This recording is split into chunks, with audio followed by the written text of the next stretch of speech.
Hello students, I welcome on this ज्ञान गणित channel. जीवन कहीं भी ठहरता नहीं है, आंधी तूफानों से डरता नहीं है। तू ना चलेगा तो चल देगी राहें, मंजिल को तरसेगी तेरी निगाहें। तुझको चलना होगा, तुझको चलना होगा। नदियाँ चले चले रे धारा, चंदा चले चले रे तारा। तुझको चलना होगा, तुझको चलना होगा।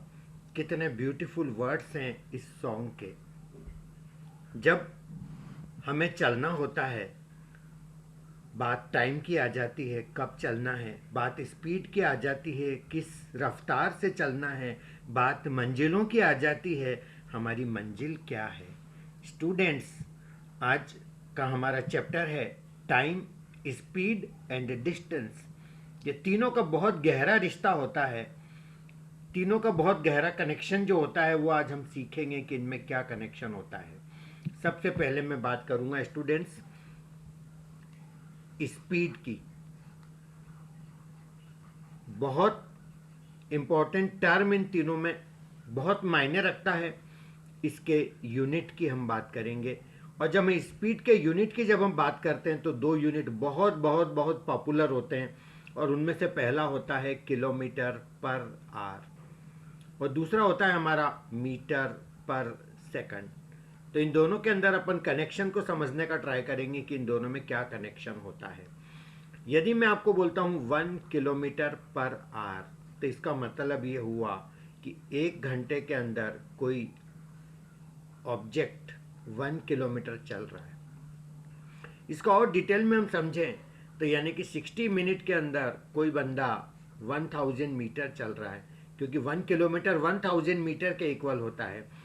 और हम अच्छे से इसको समझें तो 3600 सेकंड के अंदर कोई बंदा 1000 मीटर चल रहा है, या फिर हम 1 सेकंड के अंदर निकालना चाहें तो 1000 डिवाइडेड बाय 3600 मीटर कोई बंदा चल रहा है। तो ये मेरा 2 जीरो से 2 जीरो कैंसिल हो गया, तो मुझे क्या मिला 10/36, यानी इतना चल रहा है 1 सेकंड के अंदर। और 1 सेकंड के अंदर कोई बंदा 10/36 चल रहा है तो मैं उसको 5/18 भी बोल सकता हूँ। इसका मतलब ये हुआ कि 1 किलोमीटर पर आवर को बोलने का एक और तरीका हो सकता है, और वो हो सकता है 5/18 मीटर। मीटर ही आएगा ना, यहाँ पर मीटर में कन्वर्ट कर लिया था, वो भी कितने टाइम में, 1 सेकंड में। 5/18 मीटर पर सेकंड। इस लॉजिक से, इसी स्टोरी से हम ये बोल सकते हैं कि किलोमीटर पर आवर को मीटर पर सेकंड में कन्वर्ट करेंगे तो कैसे मल्टीप्लाई करना पड़ेगा, 5/18 से। और मीटर पर सेकंड को किलोमीटर पर आवर में कन्वर्ट करना होगा तो उल्टा कर लिया करो, 18/5 से। कई बच्चों को 5 भी याद रह जाता है, 18 भी याद रह जाता है, लेकिन ऊपर कौन सा नंबर आएगा नीचे कौन सा आएगा इन दोनों में से ये याद नहीं रहता है। तो आप ऐसे याद रखा करो, किलोमीटर बड़ा होता है, मीटर छोटा होता है। यदि छोटे में कन्वर्ट करना है तो छोटा नंबर ऊपर आएगा, और यदि मीटर से किलोमीटर में जाना है, बड़े में जाना है, तो बड़ा नंबर ऊपर आएगा। बहुत सीधी सी बात है, बहुत आराम से इस चीज़ को आप समझ सकते हैं। तो ये तो बात हुई इनके यूनिट की। अब हम बात करेंगे इन तीनों के बीच के कनेक्शन की, स्पीड, टाइम, डिस्टेंस। जब हम तीनों की स्टडी करते हैं, यदि हम किसी एक चीज को कांस्टेंट मान लें, सपोज करो हम स्पीड को कांस्टेंट मान लें, तो टाइम और डिस्टेंस में कैसा कनेक्शन होगा। टाइम, स्पीड हमारी फिक्स कर ली हमने, सपोज हमको 50 की स्पीड से ही चलना है, 50 किलोमीटर पर आवर की स्पीड हमने फिक्स कर ली। अब हम देखते हैं कि टाइम और स्पीड में क्या कनेक्शन है। यदि हम 1 घंटे चले तो कितना चलेंगे, 50 किलोमीटर। 2 घंटे चले तो स्पीड तो हमारी फिक्स है, 100 किलोमीटर। 3 घंटे चले तो 150 किलोमीटर। यानी कि जैसे जैसे हम टाइम बढ़ाते जाएंगे वैसे वैसे हमारा डिस्टेंस बढ़ता जाएगा, यानी कि हमारा टाइम और डिस्टेंस में डायरेक्ट कनेक्शन होगा। तो ये दोनों क्या हो जाएंगे, डायरेक्ट कनेक्शन वाले, directly proportional. Is that clear. चलिए अब हम टाइम को कांस्टेंट मान लेते हैं। अब देखते हैं हम स्पीड और डिस्टेंस में कैसा कनेक्शन आता है। यदि हम टाइम को कांस्टेंट मान लेते हैं, टाइम सपोज करिए हमारे पास 1 घंटा है, फिक्स है। अब आप 10 किलोमीटर पर आवर की स्पीड से चलोगे तो 10 किलोमीटर ही चल पाओगे 1 घंटे में। 20 की स्पीड से जाओगे तो 20 ही चल पाओगे, 30 की स्पीड से चलोगे तो 30 ही चल पाओगे। यानी इनमें भी कैसा कनेक्शन होता है? डायरेक्ट कनेक्शन होता है। यदि आपके पास टाइम फिक्स है तो स्पीड और डिस्टेंस के अंदर जो कनेक्शन होगा वो हमारा डायरेक्ट कनेक्शन होगा। अब बात करेंगे हम टाइम और स्पीड में कैसा कनेक्शन होता है। हमने डिस्टेंस को कांस्टेंट मान लिया, डिस्टेंस को हमने कांस्टेंट मान लिया कि हमको 100 किलोमीटर चलना है, फिक्स है, हमारी मंजिल फिक्स है। स्पीड 20 की रखोगे 20 किलोमीटर पर आवर तो हमें टाइम लगेगा 5 आवर्स, क्योंकि 25 से 100 होता है। और यदि स्पीड डबल कर दोगे 40 किलोमीटर पर आवर तो टाइम लगेगा आधा, 2.5 आवर्स लगेगा। यानी कि यहाँ पर उल्टा कनेक्शन होता है, स्पीड को यदि आप बढ़ा देंगे तो टाइम आपका कम हो जाएगा। यानी यहाँ पर इनवर्स कनेक्शन होगा हमारा स्पीड टाइम डिस्टेंस के अंदर। Is that clear?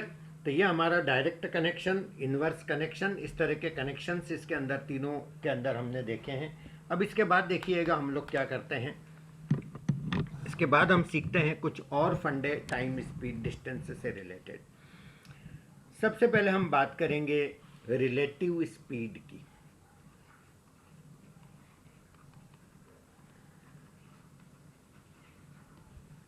अब हम रिलेटिव स्पीड की जब हम बात करेंगे तो रिलेटिव स्पीड दो टाइप की होती है। एक होता है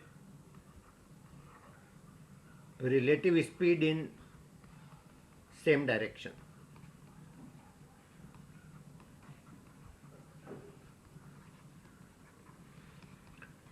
relative speed in same direction. Same direction का मतलब कैसा, पहले तो ये फंडा समझा देता हूँ। एक बंदा आगे आगे जा रहा है, वो है थीफ। एक बंदा पीछे पीछे पीछा कर रहा है, पुलिस वाला, पुलिस पीछा कर रही है। ये सेम डायरेक्शन का केस है। ऐसे बहुत सारे एग्जांपल मैं आपको बता दूंगा, है ना। चलिए, विलेन आगे आगे दौड़ रहा है, वी लिख देता हूँ शॉर्ट में, और हीरो उसका पीछा कर रहा है। This is the case of same direction. Is that clear? तो ये कुछ केसेस ऐसे होते हैं जो हम सेम डायरेक्शन की हम बात करेंगे। एक एग्जांपल हम लेते हैं इसको समझने के लिए। रिलेटिव स्पीड की फीलिंग हमको आना चाहिए, ठीक है। फार्मूले तो हम याद कर लेते हैं, 1 2 3 4 5 6 7 8 9 10 11 12, ये वन मान लीजिए 1 किलोमीटर के ये टुकड़े हैं। Is that clear? चलिए, एक घर के अंदर दो लोगों का पंगा हो गया, ठीक है। उसमें से एक हस्बैंड है और एक वाइफ है, और वाइफ घर छोड़ के चली गई। कितना किलोमीटर? 1 2 3 4, वाइफ यहाँ पर आ गई। तो हस्बैंड और वाइफ के बीच का जो गैप है वो अभी कितना है? 4 किलोमीटर, है ना। और ये 4 किलोमीटर दूर जब वाइफ चली गई तब जाके हस्बैंड को पता चला कि वाइफ घर छोड़ के गई। तो ये इनिशियल डिस्टेंस है हस्बैंड वाइफ का 4 किलोमीटर। Is that clear? अब मैं आपको बताता हूं आफ्टर 1 आवर क्या होने वाला है। अब मान लीजिए वाइफ जा रही है 2 किलोमीटर पर आवर की स्पीड से, और हस्बैंड ने पीछा करना स्टार्ट किया 4 किलोमीटर पर आवर की स्पीड से। Is that clear? 1 घंटे के बाद इन दोनों का गैप कितना हो जाएगा ये अपन समझने का ट्राई करते हैं। 1 घंटे के बाद वाइफ कहाँ होगी? 2 किलोमीटर चलती है ना 1 घंटे में, तो 1 2 ये वाइफ यहाँ आ जाएगी। ये वाइफ का नया पोजीशन है। 1 घंटे बाद हस्बैंड कहाँ होगा? 4 किलोमीटर चलेगा हस्बैंड, तो 1 2 3 4 ये हस्बैंड यहाँ पर आ जाएगा। Is that clear? यहाँ हस्बैंड आ जाएगा। अब इनके बीच का गैप कितना बचा? ये 2 किलोमीटर। अब ये 2 किलोमीटर इनका गैप बचा कितने टाइम के बाद? 1 घंटे के बाद, आफ्टर 2 आवर्स। अब एक और घंटे के बाद देखते हैं क्या होता है ना। आफ्टर 2 आवर्स यानी कि 1 घंटा और बाद वाइफ कहाँ आ जाएगी? वाइफ यहाँ आ जाएगी, क्योंकि वाइफ तो 1 घंटे में 2 किलोमीटर चल रही है, तो वाइफ यहाँ आ गई। हस्बैंड 4 किलोमीटर चलेगा, तो पहले यहाँ था, तो 1 2 3 4, तो ये यहाँ पर है ना। अब ये वाइफ को मनाने का सिलसिला यहाँ से चालू हो जाएगा वापस घर ले जाने के लिए। कितना टाइम लगा? कितने घंटे लगे? 2 घंटे लगे वाइफ के पास आने में इसको, और जो गैप था वो अब 0 हो गया। यानी 4 से पहले 2 हुआ, 2 से फिर 0 हुआ। ये 2 क्यों कम होता जा रहा है? इस 2 को ही हम बोलते हैं रिलेटिव स्पीड। क्योंकि हस्बैंड की स्पीड 4 थी, वाइफ की 2 थी, तो रिलेटिव स्पीड में माइनस करते हैं, यानी कि 4 2 वो चली तो 4 ये चला, तो जो डिफरेंस है वो 2 का है। 2 2 कवर होता जा रहा है हर 1 घंटे में, और 2 घंटे में जाके जो इनिशियल गैप है वो 4 कवर हो जाएगा। दिस इज द फंडा ऑफ रिलेटिव स्पीड। और ऐसे केस में टाइम निकालना हो कितने घंटे में पकड़ लेंगे, D upon X minus Y, ये फार्मूला है। तो डी का मतलब क्या होगा यहाँ पर, initial gap, initial distance.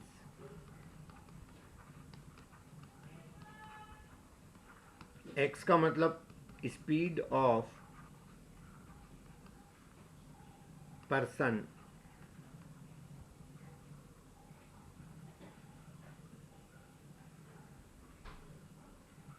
Running behind another person, जो किसी का पीछा कर रहा है उसकी स्पीड एक्स, और वाई का मतलब speed of person running ahead, जो आगे चल रहा है। Is that clear? एक और क्वेश्चन से पूरा फंडा समझ लो। एक यहां पर पुलिस वाला है, एक यहां पर थीफ है। थीफ यहां से चोरी करके यहां तक चला गया, 100 किलोमीटर दूर चला गया थीफ। अब पुलिस वाले ने उसका पीछा करना स्टार्ट किया। थीफ की स्पीड है 20 किलोमीटर पर आवर। पुलिस वाले की कितनी लिख दूं, 10 लिख दूं? 10 तो हो ही नहीं सकती ना, 10 से स्पीड से ये चलेगा, चोर से कम स्पीड से ये चलेगा तो उसको कभी नहीं कैच कर पाएगा। इसकी स्पीड मेरे को ज़्यादा ही लेना पड़ेगी, सपोज करो 45 किलोमीटर पर आवर। ये पुलिस वाले की स्पीड है।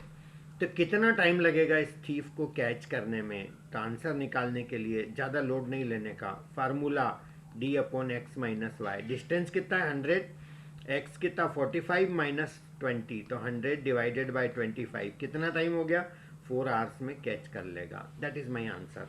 तो ये तो फंडा हो गया relative speed in same direction का। अब अपन बात करेंगे relative speed in opposite direction.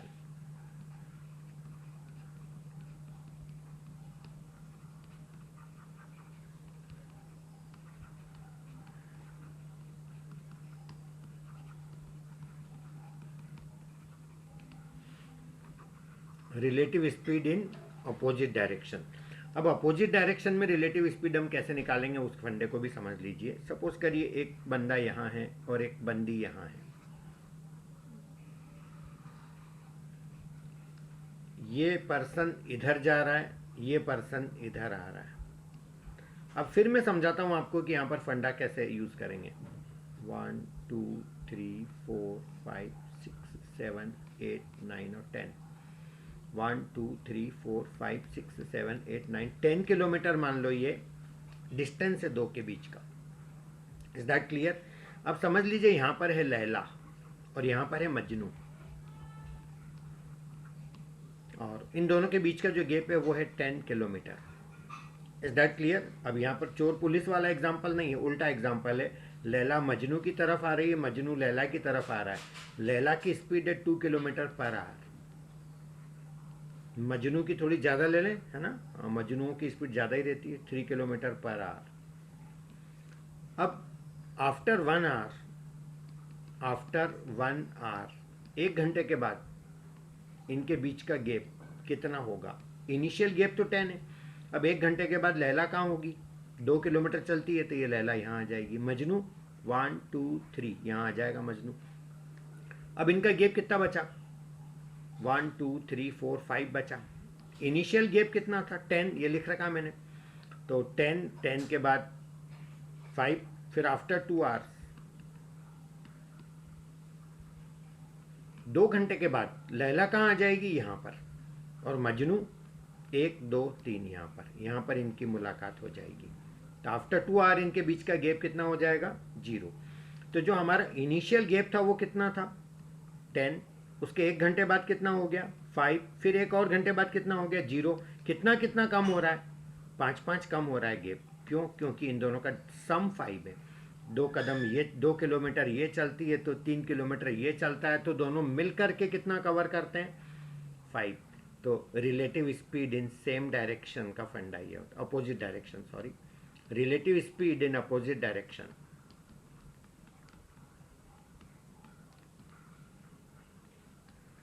Equal to 3 + 2, दोनों की स्पीड का सम कितना आ रहा है 5। अब इनको मिलने में कितना टाइम लगेगा वो निकालना हो तो फार्मूला क्या हो जाएगा d/x + y। फ़र्क सिर्फ इतना है कि वहाँ पर x - y होता था और यहाँ पर x + y होता है। तो डिस्टेंस कितना था दोनों के बीच का 10, लैला की स्पीड प्लस मजनू की स्पीड, तो t = 10/5 कितना आ रहा है 2 आवर्स। तो दो घंटे के अंदर ये कैच कर लेंगे। बहुत छोटे छोटे कॉन्सेप्ट है, बहुत छोटे छोटे फंडे हैं।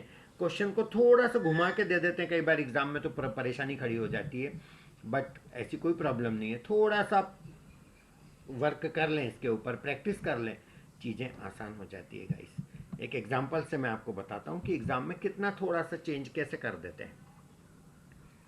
सपोज करिए ये है 100 किलोमीटर का डिस्टेंस।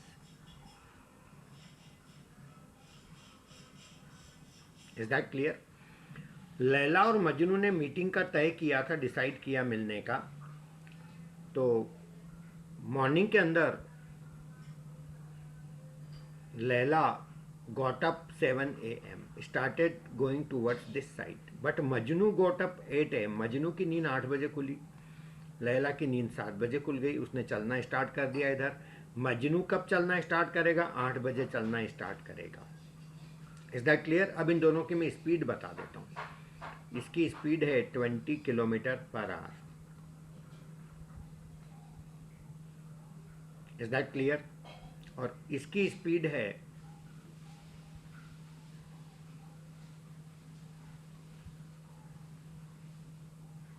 30 km/h। तो क्वेश्चन ये है कि ये कितने बजे मिलेंगे, at what time will they meet. Is that clear? अब यहां पर क्या करना है अपने को, ये फार्मूला में नहीं लगा सकता अभी d/x + y। आप बोलोगे क्यों, जब ये डायरेक्शन इधर है, इसका डायरेक्शन सब कुछ तो है, क्यों नहीं लगाना फार्मूला? सिर्फ इसलिए नहीं लगाना कि ये 8 बजे चलना स्टार्ट कर रहा है और ये 7 बजे चलना स्टार्ट कर रही है। और ये फार्मूला सिर्फ तभी लगा सकते हैं जब सेम टाइम ये दोनों चलना स्टार्ट करें, अदरवाइज नॉट। तो पहले क्या करें अपन, इसकी भी 8 बजा देते हैं, है ना। 8 बजे तक लैला कितना चल चुकी ये पता कर लेते हैं। स्पीड इसकी 20 है तो ये 20 किलोमीटर चल चुकी। Is that clear? ये यहाँ आ गई, इसकी स्पीड 20, अब इधर ही जाएगी ये। अब गैप कितना बचा, ये 100 - 20, 80 किलोमीटर का इनका गैप बचा। Is that clear? अब 8 बजे का टाइम सेम हो गया दोनों का। अब आप फार्मूला लगा सकते हो t = distance upon x + y, यानी कि 20 + 30। तो ये मेरा बनेगा t = 80/20 + 30 50। तो ये आ गया मेरा 8/5। ये जो टाइम है ये आर से कि मिनट है? यस, ये आर से है ना, क्योंकि ये यूनिट क्या है, km/h। अब इसको मिनट में कन्वर्ट करना हो तो 8/5 × 60 ऐसा करना पड़ेगा। तो ये 5 से कैंसिल होएगा तो ये 12 आ जाएगा। 12 का 8 से 12 ऐड जा कितना आ जाएगा 96 मिनट। और 96 मिनट को मैं लिख सकता हूँ 1 घंटा प्लस कितना मिनट, 60 के बाद 36 मिनट। इसका मतलब ये हुआ कि 8 बजे ये यहाँ से चले थे तो ये कब मिलेंगे 9 बज के 1 घंटा 36 मिनट, यानी 9:36 पे मिलेंगे, 9:36 AM। This is the answer. Is that clear? तो ये इस तरह के क्वेश्चंस कई बार बनते हैं जिनको अपने को सॉल्व करते आना चाहिए। क्लियर? कई बार क्वेश्चन कुछ इस तरह से पूछे जाते हैं कि जो थोड़ा सा और डिफिकल्ट बना देते हैं चीज़ों को। एक बंदा यहाँ से चला, P से Q की तरफ जा रहा है, बंदे का नाम है A। एक बंदा Q से P की तरफ जा रहा है, बंदे का नाम है B। ये सुबह 7 बजे निकला और उधर पहुंचा 11 बजे, और ये सुबह 8 बजे निकला और उधर पहुंचा 1 बजे। 8 AM से 1 PM, और ये 7 AM से 11 AM। Is that clear? इसका मतलब इस बंदे को यहाँ से यहाँ तक जाने में, P से Q तक जाने में 4 घंटे लगे, और इस बंदे को 8 से 1 मतलब 8 और 4 12, 5 घंटे लगे। बस, और कुछ भी नहीं दिया है। ये 7 बजे निकला, वो 8 बजे निकला, ये दोनों कब मिलेंगे, this is my question. Distance भी नहीं दिया, स्पीड भी नहीं दी है, तो भी प्रॉब्लम सॉल्व हो जाएगा, है ना। कितना ऐसा लगता है ना, सरप्राइज कैसे हो जाएगा। देखिए 4 घंटे इसको लगे, 5 घंटे इसको लगे, तो डिस्टेंस एक ऐसा नंबर अज्यूम कर लो जो 4 से भी डिविजिबल हो, 5 से भी डिविजिबल हो, तो 20 से बेहतर कौन हो सकता है। तो मैं मान लेता हूँ 20 किलोमीटर का ये डिस्टेंस था। Is that clear. अब इसकी स्पीड क्या हो गई, 4 आवर्स लगे और 20 का डिस्टेंस था तो 5 किलोमीटर पर आवर। स्पीड क्या होता है, डिस्टेंस अपॉन टाइम, और इसकी स्पीड हो जाएगी 20/5 यानी कि 4 किलोमीटर पर आवर। मैं समझता हूं कोई दिक्कत नहीं होनी चाहिए इसके अंदर।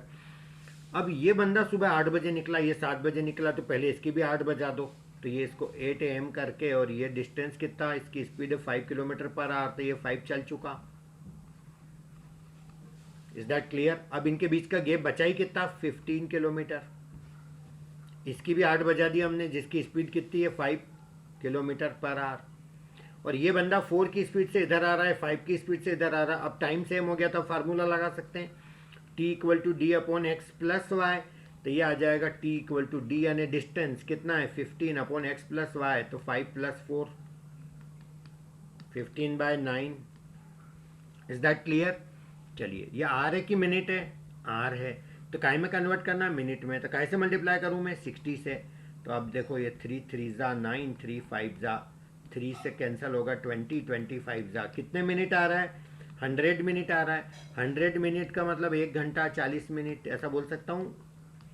60 + 40 कितनी बजा दी थी हमने, 8 बजा दी थी, तो 1 घंटा 40 मिनट और जोड़ो तो आंसर क्या आ जाएगा 9:40। तो इनकी मीटिंग कब होगी, 9:40 AM। Is that clear. तो ये इस तरह से क्वेश्चन आ सकते हैं। तो अच्छा आप बोलोगे सर ये 20 कहाँ से लाई, ये तो क्वेश्चन में नहीं दिया है। आप डिस्टेंस बदल के देख लो, कुछ भी ले लो यार, आंसर पे कोई इफेक्ट नहीं आएगा, है ना। कुछ भी ले लो, कोई फर्क नहीं पड़ेगा। आप बोलोगे नहीं फिर से करके बता दो, मैं 40 किलोमीटर डिस्टेंस ले रहा हूँ, तो क्या वही आंसर आएगा, देख लो करके। इसकी स्पीड कितनी थी, इसको कितने घंटे लग रहे थे, 7 से 11 4 घंटे, इसको कितने घंटे लग रहे थे 5 घंटे। ये तो फिक्स है ना, ये तो क्वेश्चन में ही दिया है। इसकी स्पीड कितनी हो गई 40/4 10 किलोमीटर पर आवर। इसकी स्पीड कितनी होगी 40/5 8 किलोमीटर पर आवर। ये सुबह कितने बजे निकला 7 बजे, सॉरी ये 7 बजे, ये तो 8 बजे। Is that clear. यही था स्टोरी पूरी। 8 इसकी भी बजा दो, 8 बजे तक ये कितना चल चुका होगा 10।